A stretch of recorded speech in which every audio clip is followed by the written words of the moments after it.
Hi friends, நான் Malini. Welcome to cook with Malini. இன்னைக்கு ரொம்பவே டேஸ்டி அண்ட் ஈஸியான புதினா மல்லி உள்ளி காரம் ரெசிபி தான் பார்க்க போறேங்க.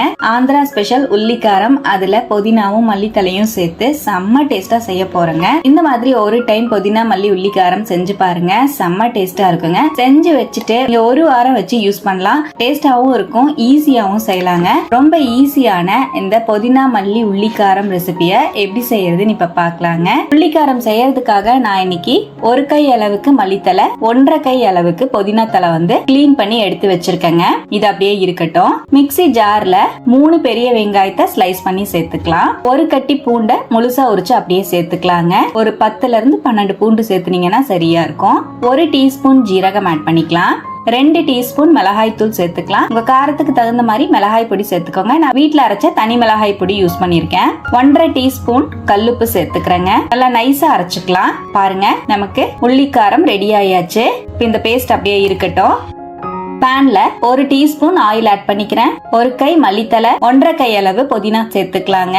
புதினா மல்லியை அப்படியே முழுசாவே சேர்த்திருக்கேன். நீங்க வேணும்னா நல்லா பொடியா நறுக்கிட்டு கூட சேர்த்துக்கலாம். நல்லா வதக்கி விட்டுக்கலாங்க. மல்லித்தலையும் புதினாவும் நல்லா சுருண்டு வதங்கி வரணும், அந்த அளவுக்கு வதக்கிக்கலாம். இப்ப பாருங்க, மீடியம் ஃப்ளேம்லயே வச்சு நல்லா வதக்குனேன். ஒரு 2 நிமிஷத்துலயே நல்லா வதங்கிரும். இப்ப இந்த மாதிரி நல்லா சுருள வதக்குனதுக்கு அப்புறம் இதை அப்படியே வெளியே எடுத்துடலாம். இப்ப நம்ம வதக்கி வச்ச மல்லியும் புதினாவையும் நான் வெளியே எடுத்துட்டேன்.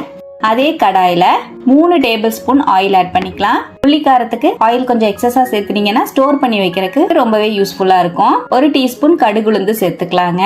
1 டேபிள் ஸ்பூன் கடலைப்பருப்பு சேர்த்துக்கலாம். 1 டீஸ்பூன் ஜீரகம் ஆட் பண்ணிக்கலாம். நல்லா ஃப்ரை பண்ணிட்டு இதோடவே நம்ம அரைச்சி வச்சிருக்க உள்ளிக்காரம் பேஸ்ட் ஆட் பண்ணிக்கலாம்.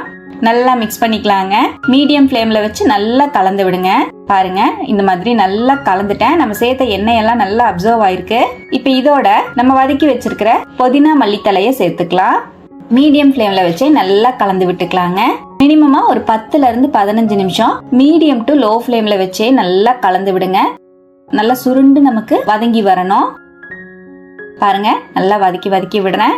இந்த மாதிரி சுருள வதக்கி விட நமக்கு ஊத்துன ஆயில் எல்லாம் பிரிஞ்சு வெளியே வரும். பாருங்க, ஒரு 15 நிமிஷம் மீடியம் ஃப்ளேம்லயே வச்சு நல்லா சுருள வதக்கிட்டேன். இந்த அளவுக்கு தொக்கு ரெடி ஆயிருக்கு. பாருங்க, நம்ம ஊத்துன ஆயில் எல்லாமும் செப்பரேட் ஆயிருக்கு. உங்களுக்கு பார்க்கும் போதே தெரியும். அவ்வளவுதான், இந்த மாதிரி வதக்கி எடுத்தாலே போதும். இந்த மாதிரி நீங்க வதக்கி எடுத்தீங்கன்னா ஒரு வாரத்துல இருந்து 10 நாள் வரைக்கும் நீங்க ஃப்ரிட்ஜில் வச்சு ஸ்டோர் பண்ணி சாப்பிடலாங்க. சுட சுட சாதத்தோட 1 ஸ்பூன் அளவுக்கு புதினா மல்லி உள்ளிக்காரத்தை போட்டு சாப்பிட்டீங்கன்னா அவ்வளோ அல்டிமேட்டா இருக்கும். வாய்க்கு உணர்த்தியாவும் இருக்குங்க. ரொம்பவே டேஸ்டியான இந்த புதினா மல்லி உள்ளிக்காரத்தை சுட சுட சாதத்துக்கும் சப்பாத்திக்கும் தோசைக்கும் வச்சு சாப்பிட சூப்பரா இருக்கும். கண்டிப்பா ட்ரை பண்ணி பாருங்க. ட்ரை பண்ணிட்டு எப்படி வந்ததுன்னு கமெண்ட்ல மறக்காம என் கூட ஷேர் பண்ணுங்க. நம்ம சேனலுக்கு இப்பதான் ஃபர்ஸ்ட் டைமா வந்திருக்கீங்கன்னா சப்ஸ்கிரைப் பண்ணி பக்கத்துல இருக்கிற பெல் ஐகானை பிரஸ் பண்ணுங்க. லைக் பண்ணுங்க. ஃப்ரெண்ட்ஸ் அண்ட் ஃபேமிலியோட ஷேர் பண்ண மறக்காதீங்க ஃப்ரெண்ட்ஸ். தேங்க்யூ.